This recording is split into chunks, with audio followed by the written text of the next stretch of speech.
Hello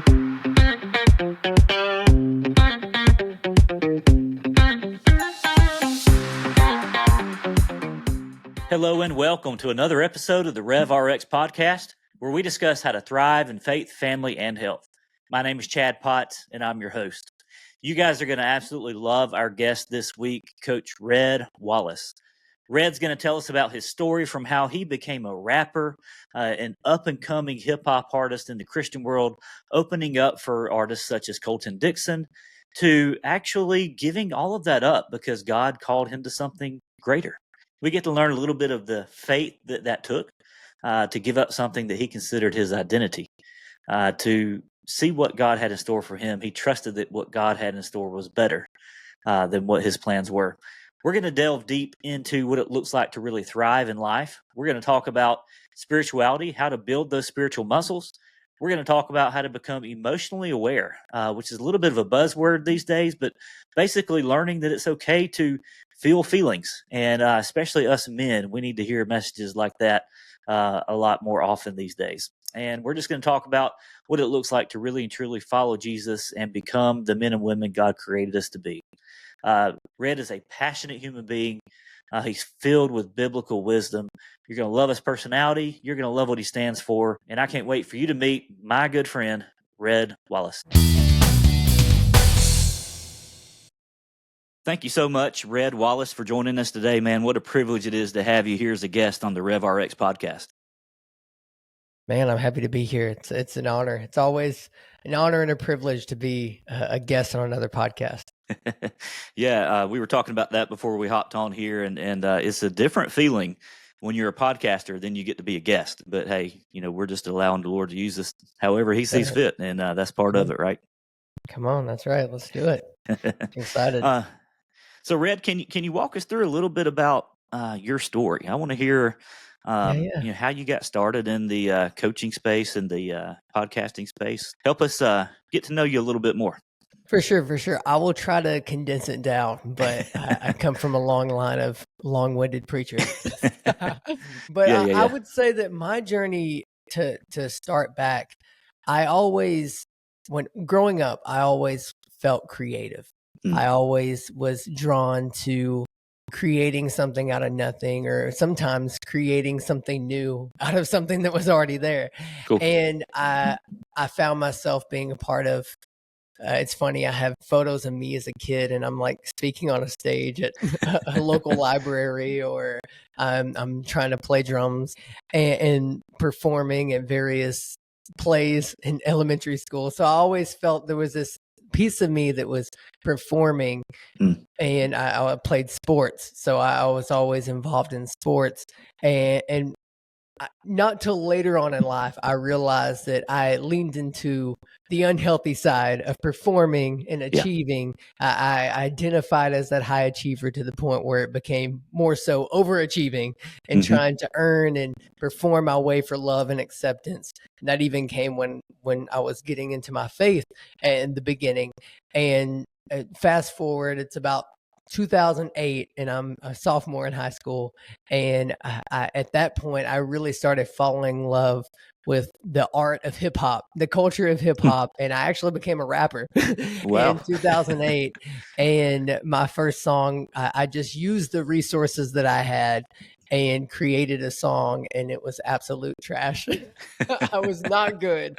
But for whatever reason, being a part of sports and doing things, I knew that it wasn't always the most talented people that win. It was the hardworking. So from there, I felt like if I committed to something and got really focused into something, I could become great at it. Wow. And for me at that time, it became rap.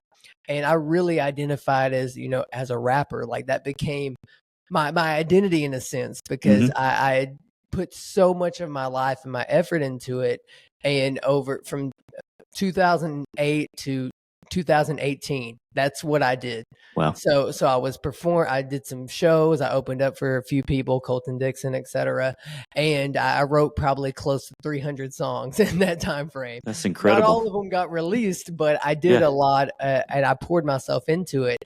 And then I'll backtrack a little bit. About 2016, I started working for a online ministry editing videos, and the face of the ministry. She was much like an uplifting kind of motivational coach based off of the Bible, which I thought was really interesting. Mm-hmm. And that's when I first really started getting into that world.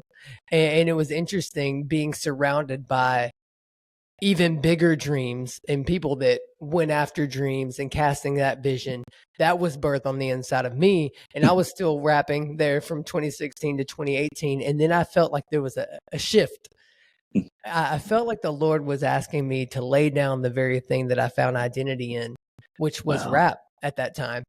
And I was like, what do you mean, God? I thought you wanted me to be, the next Lecrae, the next Andy Mineo, something like that. That's where my mind was at. And I really leaned into that question that I felt the Lord asking me, do you trust me in this? To lay this down, and what I have for you is greater. It's going to be a combination of all the things that you've been through your journey, you've learned. And I said, why not? And sure, initially it felt like a bit of grief because I found my identity in the doing for so long. And when I went into this journey, 2018 to about early 2020, when we went into the great panini, the great pandemic that we had, I found myself realizing so much of my life was tied to trying to earn love, earn acceptance, earn salvation, even to the point where when it was all stripped away and all that was left was the me behind it all, then I had to really understand who and whose I was. And it was from there that I overcame the burnout. I overcame the striving to the point where it was extremely unhealthy. If I would have continued to live to be the person that was in 2018 in that space of, extreme striving, trying to earn and in my own self manufacture these ambitions, I would have definitely burnt out. Who knows where I would be today if I would have continued down that road. And from that, I learned this idea of, and I've always been in my church circles, always been in the idea of discipling others. You get discipled and you're bringing someone with you. And within that, I found that idea of coaching. And I saw a guy on TikTok and was a part of his group coaching calls and kind of started learning the business side of it. But more so for me, it was always that heart of serving people. And it still is today as I coach people. I really have such a passion to help men see themselves the way that God sees them. And that's kind of where we are now. As far as podcasting, I actually started podcasting in 2018. So right around the same time I quit rap, I actually started podcasting. And that came from my pastor. I was actually heading to the ministry that I worked for, and I was working out at Anytime Fitness and getting a pump in before work. And my pastor, she had sent me this message. It was a link to Lewis Howes' 5-Minute Fridays, and he had this podcast where every Friday he's putting out 5 minutes of motivation. And she was like, I feel like you could do something like this. And for her, it was probably like just like a throwaway thought, but for me, it was something that I really latched onto and I ran with. And here we are, it's 2024, and I've made hundreds of podcast episodes, whether it's solo podcasts that are quick motivations, or they're longer, more in-depth conversations like we're having.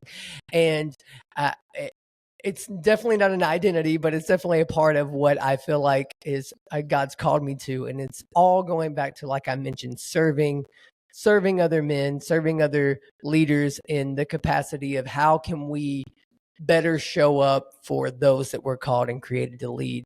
And that's been a big piece for me, because I've seen a lot of people in leadership and in entrepreneur spaces, when we're not careful and we lean into the dark side of the strengths of being a high achiever, then we can let our marriage fall to the wayside, or we can let our kids fall to the wayside. And it's so important to approach it, like you mentioned, holistically. But dude, I'm so excited to be in this conversation today that I don't want to get ahead of myself. But hopefully that kind of gives an intro to me and what I'm about. Yeah, sure. So I wanted our listeners to hear your incredible story, because that's pretty powerful. There's so much to unpack there. Man, I got chills as you were telling me about it. I've read about it, but it's different to hear from you exactly how God led you and directed you through that process. But Sure. I'm reminded, as you were telling that story, I'm reminded of this picture that I've seen on social media. Maybe some of our listeners have seen it. Maybe you have too, of God holding a teddy bear. And it's a little teddy bear, and he's holding it in front of him. He's trying to take it from the little girl. And she's like, but I don't, I love this teddy bear. I want this teddy bear, but he's got a bigger teddy bear behind his back, a giant one, and it's just that idea of trusting that, what God leads us to is better than what we could manufacture on our own.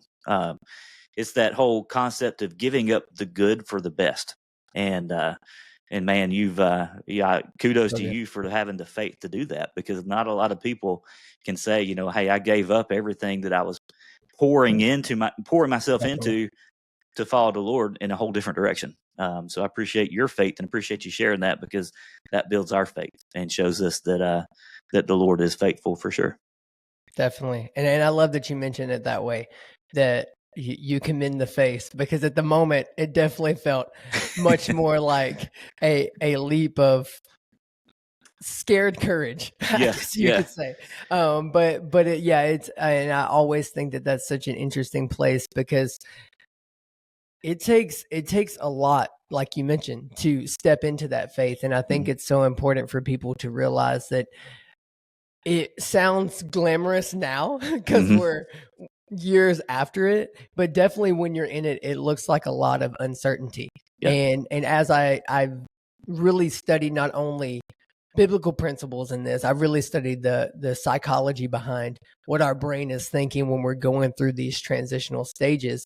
And specifically cognitive behavioral therapy is something I've looked at, and a little bit of neuroplasticity. But within all that, I'm by no means expert in that, but I do have such a yearning to learn more about it, because I feel like it's so important. And something I found out is a lot of times when it comes to fear in our lives, our brain is created to help us survive. Like God's made our brains wonderful. And at the same time, when our brains get really stuck in this survival mode, we tend to see things that aren't really threats as threats. Yeah. Like a lot of people get afraid of public speaking, and our brain will associate the fear of public speaking like a saber-toothed tiger. Sure. Yep. And thankfully we don't have to fight off a saber-toothed tiger, but it's that idea of a lot of times the things that we're afraid of and the uncertainty that we're afraid of can really paralyze us into procrastinating and not doing it. But I always try to encourage my clients and those that listen and watch my content is, if we can simply reframe it, is because a lot of times we think of the worst that could happen. We're like, what's the worst that will happen? What if you thought, what's the best that could happen? Yeah, that's powerful. There are so many guys, and you and I are a lot aligned in what we're doing, and so I really appreciate the space you're in. And for sure, I'm picking up everything you're putting down, brother. I'm right there with you. But there's a lot of men, in particular, that I work with, and I'm going to generalize this, and there's a lot of people out there for sure, that are struggling with that fear, right? So we realize perhaps that we're not where we should be in life. Like we realize, okay, I need to be a better father. I need to be a better husband. I need to be a better wife or spouse, or, whatever that may look like in your life. I need to be a better person. But a lot of times there's that fear of change, right? There's that fear that keeps us stuck exactly where we are, because, hey, at least I know, at least it's predictable. I may not be living my best life, but at least I know what I'm getting. At least it's predictable. Yeah, I think a lot of it is, I think the two big fears that I come across in the men and the people that I help in general is, that fear of the unknown. And a lot of times it can fork into two directions. It's the fear of failure, which everyone's afraid of falling short of what they want to go after, and no one wants to fall on their face, obviously. Sure. But also there's that fear of success. And I think that a lot of people fear success just as much as they do failure. And I think the big key in a lot of this is recognizing the root of where the fear is coming from. Because a lot of times the problem's not the problem, right? As we know, most of the time. Yeah, when we turn to things that are almost coping mechanisms, I know there's a lot of men out there that will battle with lust, or whether it's any kind of form of addiction, whether it's alcohol, drugs, or even something as simple as social media, things that we turn to find an escape. And a lot of times what I feel like finds the true freedom from those things is digging into the root cause of where that really came from. Yeah. Because a lot of times the fears that we have, for instance, say that the fear of the unknown, the fear of failure, is for some people I've noticed is at some point in their life, someone has told them the lie that they weren't capable to do that, or they weren't. They've stamped a label on them. I always like to use the story of it's little Ben. There was a guy named Ben, and this was when he was back in, I'd say, probably elementary school, and the assignment for the class was to draw a horse. So they're sitting there, they're drawing their horse, and he's just going to town, getting all creative with it. And then they're at little group tables, and the table next, and the person next to him, little Susie, looks over and she's like, Ben, what is this? That's not a horse at all. Who are you? You're not creative. You can't draw. You're not an artist. And it was something as simple, and probably she didn't even mean it to the degree that she meant it. She was just a kid thinking she's being honest. And that little seed that was planted in Ben, he took it the rest of his life up into adulthood, where he's now working at a job that he would not choose, because he thought he settled for the life that he thought he was only capable of living, but when truly he was created for so much more. And if Ben was in my coaching, and I use Ben as a very broad example, but I mean, I see tons of Bens in the work that I do. I'm sure you do too. Right. And when we're able to recognize, okay, that lie, that seed that was planted, that weed seed that was planted in your life so long ago, it's time to uproot that. And it's time to replant the seed, the promise, the destiny, the calling that God has placed on your life. And it's a lot of, we hear a lot of things like you need to become the person you want to be. But I feel like a lot of it is the unbecoming. Because a lot of times we're taking off the layers and the lies that we believed all our life. Another short story I love to tell you, I'm sure you might have heard it before, but Michelangelo, the famous sculptor, painter, artist, he created the amazing sculpture of the Bible figure David. And I mean, this thing is amazing. It's immaculate. And someone asked him when he finished, how in the world, Michelangelo, how did you take a huge piece of rock, essentially granite, marble, whatever it may be, this big, huge piece of rock that had no real shape or form to it? How did you turn that into the masterpiece that we see today? And Michelangelo said, it's really simple. I just chiseled away the parts that weren't David. And I feel like the work that, Chad, that me and you do is a lot of that. I feel like we're chiseling away the lies, the false stories, all the things that have been piled on us and piled on our clients all of their life. And we're just simply going in and chiseling away and helping people see themselves the way that God sees them. And dude, yeah. And I could keep going. But. Yeah. And the truth is we all have that. We have that, call it trash from our past, call it limiting beliefs, whatever label you want to put on that. Yeah. But we all have things that keep us from really reaching our potential, right? That's what we're talking about.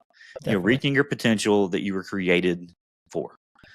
Each of us were created with, a specific purpose.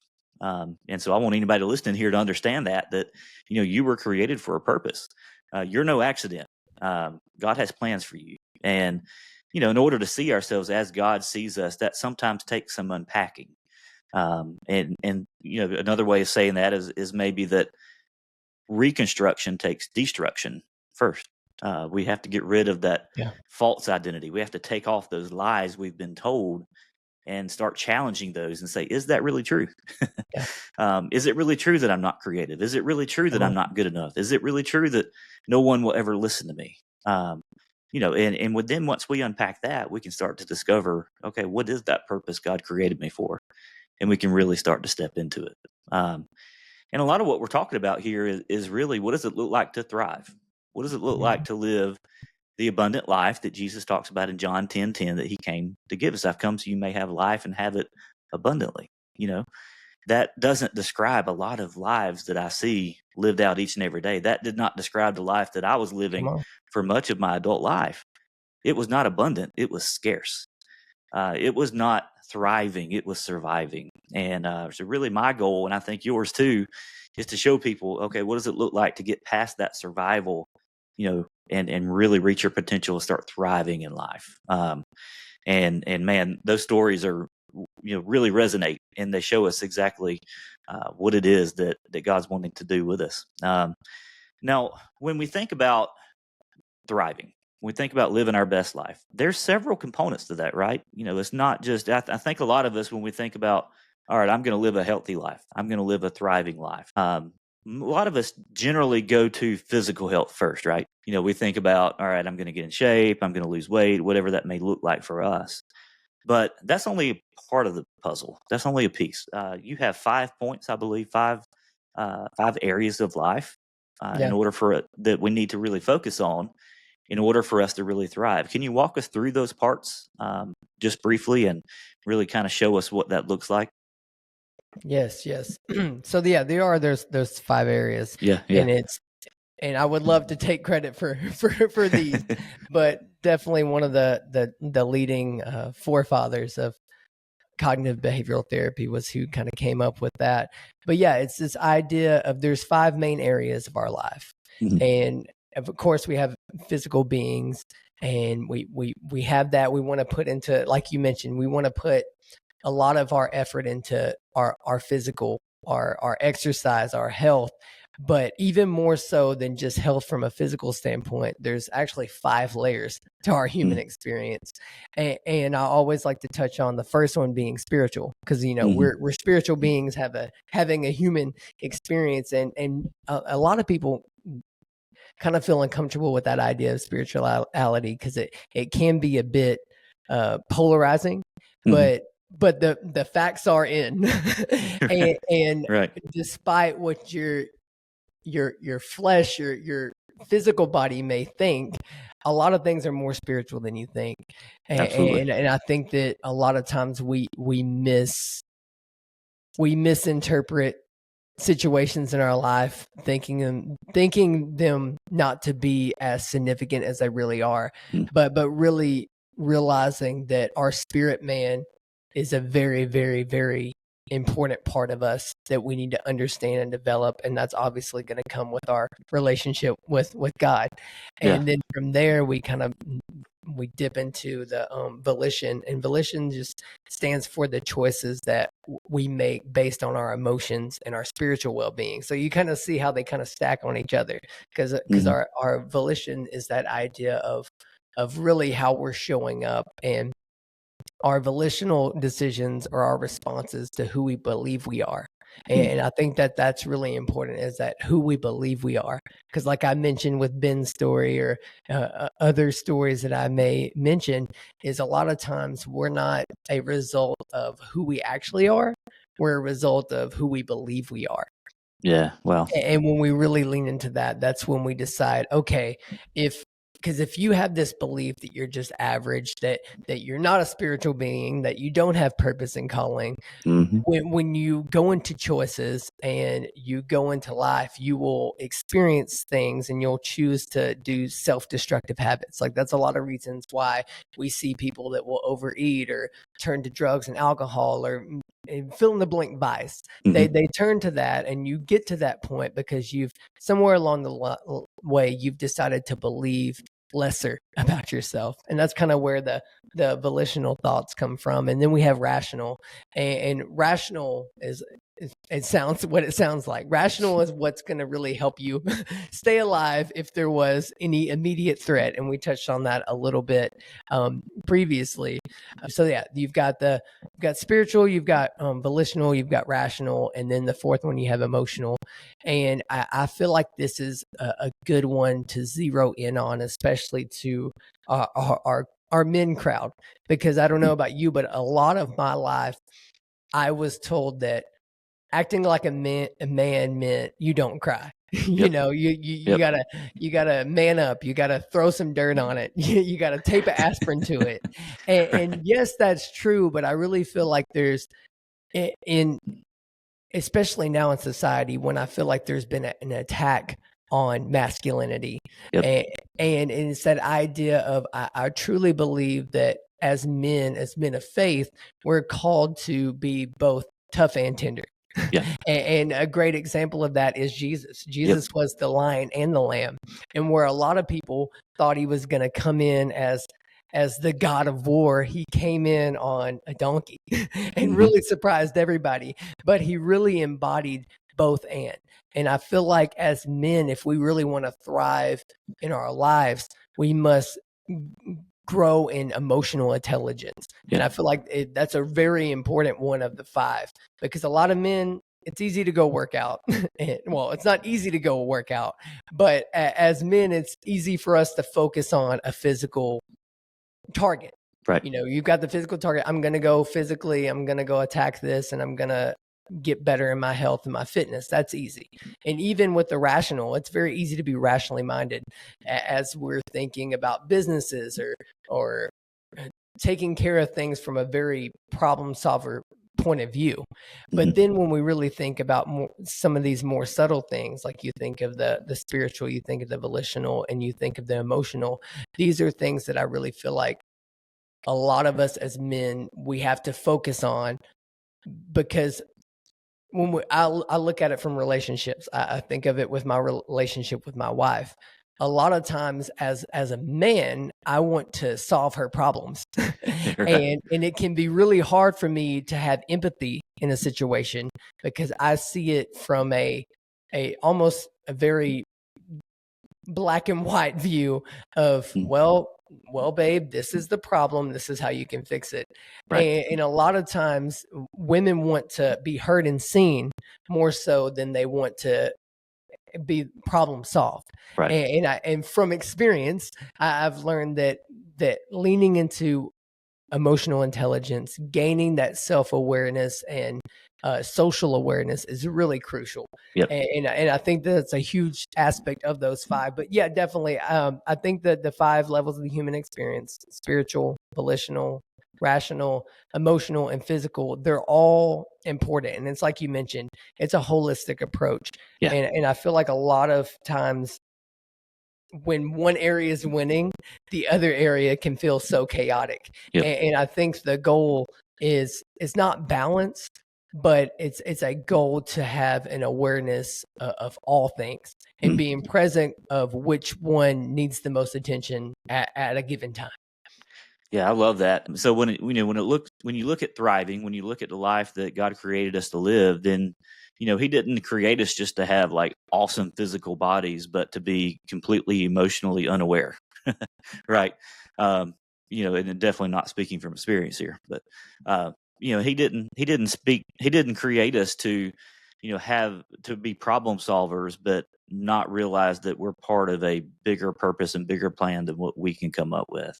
Yep. So being able to put all those things together is really what it looks like to thrive and to be healthy in all of life. And so, when I came across that on your podcast, I'm like, hey man, let's chat about that, because I think those are Definitely.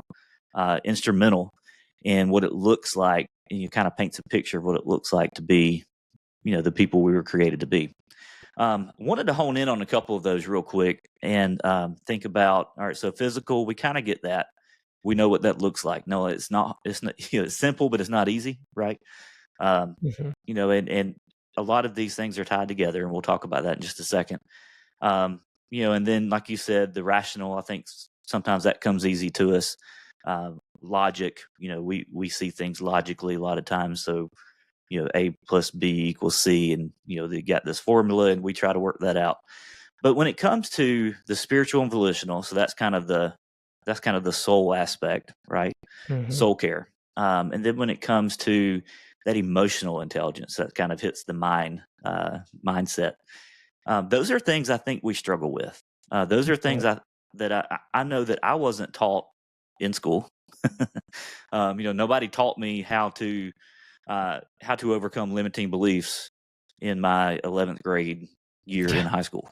You For know, we learned a lot about parallelograms, um, and not a whole lot about how to live life in the way we were created to live. That's not a knock on the educational system. That's just saying, I think these are things that we have to implement later on, and we have to use platforms like this to be able to say, hey, here's what I've learned, here's what I'm teaching, here's really what that looks like.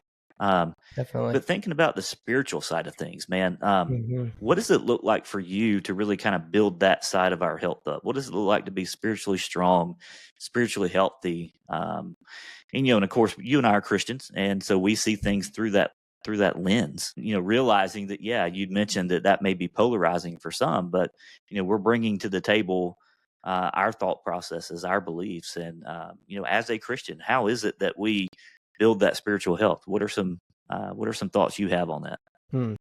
I think it's, to simplify it, the simple answer is spending time with God. Yep. And I know that sounds like such a cliche and such an easy no-brainer. And it's something that has to be a daily practice, because yes, one moment with God, one moment in his presence will change your life completely. And we have to almost practice his presence, because it's just like, I think about the relationship with my wife and kids. If I was to never talk to them, how could I ever expect that they would feel like I care about them? If I didn't want to genuinely sit with them, take the time to be with them, how will they even feel connected to me? And I think the same goes with our relationship with Jesus. Is if it's not a daily communion, then we're going to feel out of whack. Because I don't know about you, but I get into my Bible daily. I get into prayer time with Jesus daily. Now, there are seasons when seasons get busier, and I may miss a couple days, but I'll rarely miss more than 4 or 5 days before I'm like, what is going on? And I feel like a lot of times that the missing piece is going back to mastering those basics. And to do a parallel of this, I play drums. I've played drums for my church for a while now, and I've gotten the privilege to teach some of the younger guys in our church how to play. And it was upon teaching them and going back to the basics myself, I've seen my own drumming improve. And it was, and I feel like, as I've thought about this from a spiritual lens, I think about it so important. I feel like God's really calling us to master those basics and to build that foundation. And there's a business coach that I really like, and he was mentioning how if you view your business like a skyscraper, you see each level that you need to go on as stacking on itself. Now, before you can go to floor 2 or level 2, you need to master the bottom level.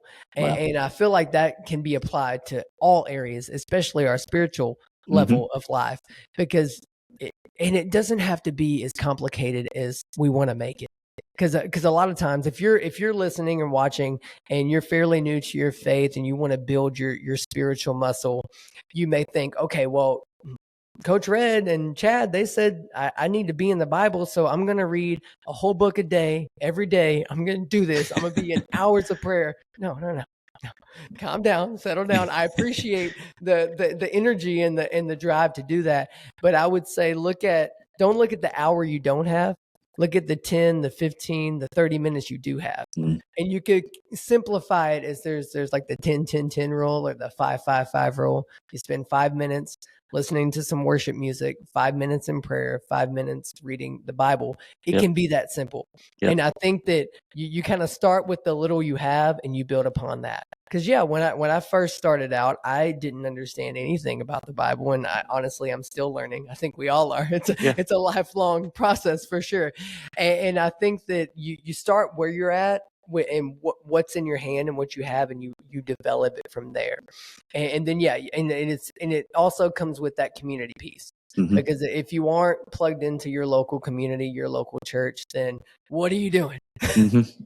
Because if there's anything that's helped me in all areas, especially my spiritual level, is being first connected to my local church, and then within that, the community of men, because I've built a brotherhood of men around me. I lead a community small group during the week, and it's seeing that and being around that. That's what's going to really start helping you cultivate and develop that spiritual muscle. Yeah, iron sharpens iron, right? Yeah. So being around other believers really helps us for sure. For sure. Yeah, and I love that because you showed us just how doable that is. A lot of times, I'm asking people, all right, well, how's your faith? How's your relationship with God? They're like, well, how can I make that better? How can I improve that? I'm like, all right, well, are you spending time with God every day? And then people usually say one of two things. They say, okay, well, what else can I do? Exactly. Like, no, that is it. Like that is the answer. It's not the most, it's not there's not an easy button for building your relationship with God. There's not an easy button for building any relationship in life that matters. You can't text message God and then you're good for the week. It's a lot more than just attending church once a week, twice a week, whatever that may look like for you. For much of my life, that was Christianity. That was following Jesus, was going to church. I'd achieved everything I'd set out in life to achieve, and I was empty on the inside because I didn't have a relationship with my Creator. I was going through the motions. I was following a list of rules. I was trying to be on my best behavior, but that relationship piece was not there. And so, a lot of times we like to gloss over that and say, well, what else can I do? No, that's it. That is the answer. Time every day with God. It's simple. You can start where you are.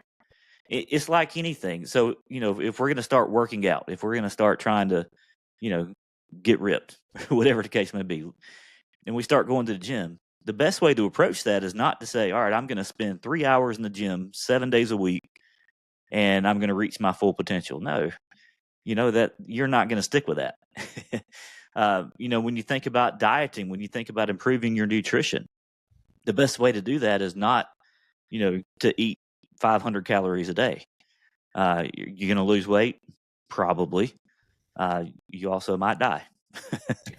It's about sustainability, right? It's about what can you do every day. And so, appreciate the enthusiasm, man. I'm going to read a book of the Bible every day. I'm going to spend 2 hours in His Word.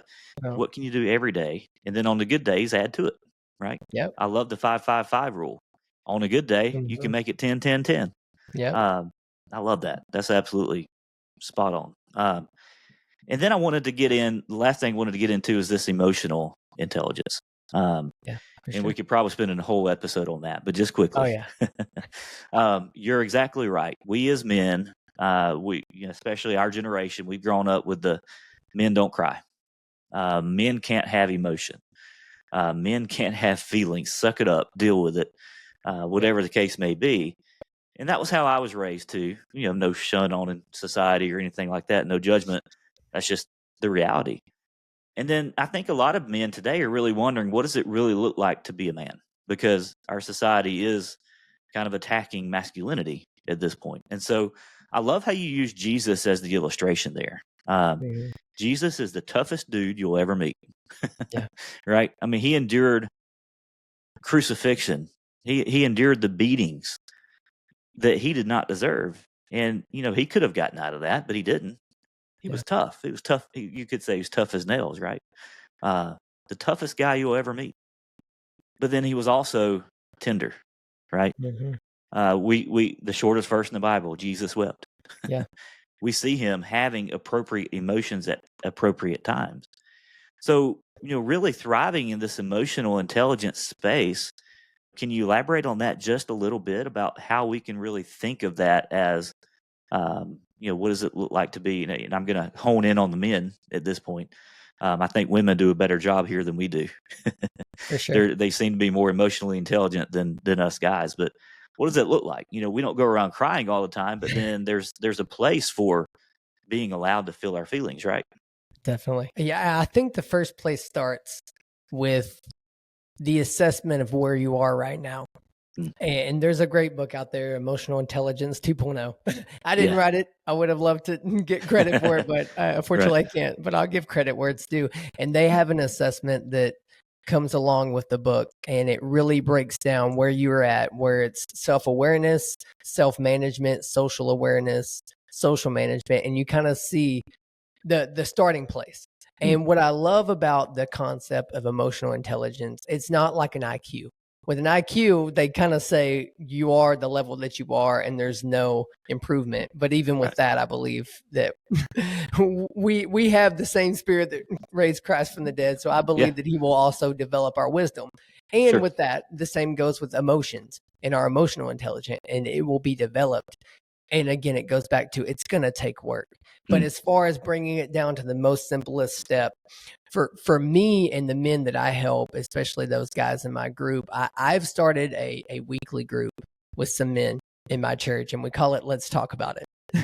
And the heart of it was really creating that safe place for men to get with other men, to encourage each other, celebrate wins, but also rally around each other when we are going through it. Yeah. And the biggest pillar of that is vulnerability. Now, vulnerability, like you mentioned, you're not going to go up to a stranger on the street or go knock on your neighbor's door if you have no idea who they are and just pour out your guts without any real connection. And I would encourage you, find those people, and it doesn't have to be a ton of people. It can be 2 to 5 or even less, one person, and get radically vulnerable with them. Yeah.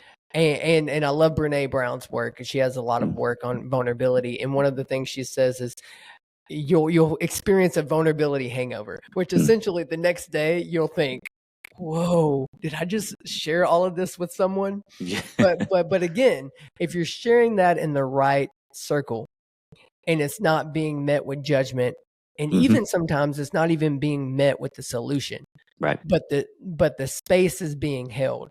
That's where you're really going to find growth in that emotional intelligence. And to take it a step further is a lot of times, especially going back to men being problem solvers and wanting to solve things, a lot of times we're looking for an answer, but really what we need is a better question.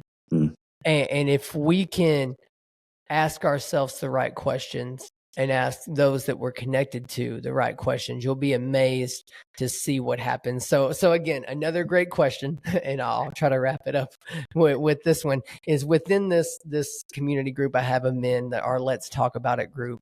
We have various semesters because we like to take breaks in between, so we're not just bogging down our lives.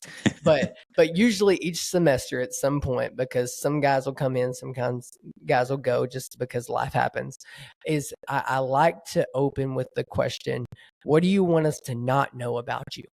Now, obviously, don't go telling a stranger this, but finding that circle and then asking that question to both yourself and those that you feel safe enough to answer with, what do I not want you to know about me? And you'll be so surprised what happens when you create a space for that to be answered. Right. And it's such a beautiful moment. And again, men hanging out with men, you don't really hear that much. What a beautiful moment we had together. Yeah. It can sound kind of weird, but I mean it with the most sincerity. It's amazing to see when we begin to put ourselves out there emotionally, we find out that we're not alone. Because if there's something I've noticed with my group is one group might share, a deep, dark struggle that he's going through. And instead of saying, what the heck, man, you're a Christian, you should be better than this, you should be polished, why are you not perfect? Instead of saying that in that moment, you're met with the grace of God, but you're met with the connection to the rest of humanity that 5 other guys have probably experienced the same exact thing you're going through. And it's out of that I feel like that's when we truly see life change. Because when we feel, because the enemy loves to come in and in our own minds when we're thinking about those negative thoughts or the negative situations we're going through, he'll twist it and be like, you're the only person that experiences that. Makes us feel isolated. You should feel shame. You should feel guilt around this thing. And so we just, we isolate. But it's amazing what happens the moment you put that in the light. Sure. And I love that idea. Again, going back to Brene Brown's work, is she calls it the shame gremlins. And what better thought to picture the gremlins? Now, that's probably dating me and you. If you don't know what the gremlins are, Google it. It was like a Furby. It was like this weird little creature, and they were disgusting and they were wreaking havoc. But but what stopped them and where they lost their power was when they were brought into the light. Oh, that'll preach in itself. That gets me fired up, because how much more so when we bring into the light and we share those deep, dark struggles that we have, that it loses its power. Wow. And I feel like that's why there's such an attack on emotional intelligence for men, because as men, I truly believe that we're called to lead our households, to lead our communities. And it's frustrating. And I understand when we see great leaders fall, I feel like there should be grace there. And I feel like that should be an encouragement to us to surround ourselves with the help so we don't get into the same situation. Right. And I feel like it's really easy, especially in church circles, for us to be really good at the church thing. Like you mentioned, it's really easy to speak the language, talk all the Christianese, say, hey, I'm blessed and highly favored, brother. Nothing going on with me. When in the inside, we're dying. Yeah. And I truly feel like there's a shift happening. And Jesus is the Prince of Peace. And he wants us to attain that peace. Yeah. And I mentioned it in a recent video, and I'll try to land the plane here, because a lot of times, and we see a lot of people just falling away from their faith or whatever it may be. And I feel like that they've gotten really good at playing church. They've gotten really good at going after the things and looking for the systems. But again, it goes back to what you said. The greatest system you can have, and the secret to your success and winning in life, is literally just getting closer to God, which is going to come from a daily walk with him. Yep. And out of that, and when you ask him for more peace, when you ask him for more emotional intelligence, he's a good God. He's a good dad that wants to give greater gifts than we could ever give. He's going to give you those opportunities to develop that. Sure. Yeah. Peace is what we're after. When it boils down to it, we want peace. We want peace in all of our life. We want peace in our hearts. We want peace in our soul. And I love how you pulled all that together, because here's the thing, guys, if you want to experience peace in your life, if you want to really feel what it's like to be at the very center of God's will, if you want to have that feeling of, man, I'm thriving and I'm not just surviving anymore, it starts with a daily walk with God. Come on. And from there, he gives us opportunities to improve ourselves. He gives us wisdom to show us that, hey, we're not in this alone. He gave us other people that we are supposed to talk to, we are supposed to share with. You don't have to walk this alone. You don't have to hold everything inside. And maybe that's my take home at this point, is you don't have to hold it inside. It's okay for you to feel those feelings. It's okay for you to talk to other people about those, because the more we hold it inside, the more that we're going to feel isolated. And I've experienced the same exact thing. One person says, hey, I'm struggling with this, and the whole room lights up and like, oh, I thought I was alone. I thought I was the only one that dealt with that. When in reality, we're all dealing with common issues, but the enemy wants to keep us alone. So, man, love it. We need to do this again, Coach Red. Yeah, we do. We need a part 2 for sure. We do. Well, thank you, brother. You are an inspiration. I appreciate the space you're in. I appreciate the work you're doing. Where can my listeners find you? How can they enter into your world and figure out more about what you're doing and the space that you're in? For sure. Well, if they want to find a plethora of free content I have out there, I too have a podcast. The best place, and where I'm trying to drive most of the podcast guests, are to the YouTube channel, and it's the Better Than the Best Academy, Red Wallace. You should be easy to find. It should be one of the first ones. You're going to see my smiling mug pop up. And that's a great place to start, I think. And then if you want to really connect, which I really want to connect with you like-minded people out there, and you that feel like you could benefit from what we have to offer here, is you can find me on Instagram and TikTok at coach.redwallace. I don't know if you'll see that at the bottom. I try to make it easy to put that at the bottom of the video for today. And then, just reach out to me, send me a DM. I'm always in my DMs wanting to have conversations and to build that connection with those that are searching for me. I'm not too hard to find. But again, yes, Chad, I love what you're doing with this space. I think it's valuable. It's needed. And I want to encourage you in that. Keep on doing that, because I talked to another Christian men's coach the other day, and it's encouraging. Yeah. And I don't know about you, but there's such a unique perspective that each one of us brings. Right. And that's why I think it's so important for us to encourage and edify the body and bring us up, because it's really going to be a group effort here.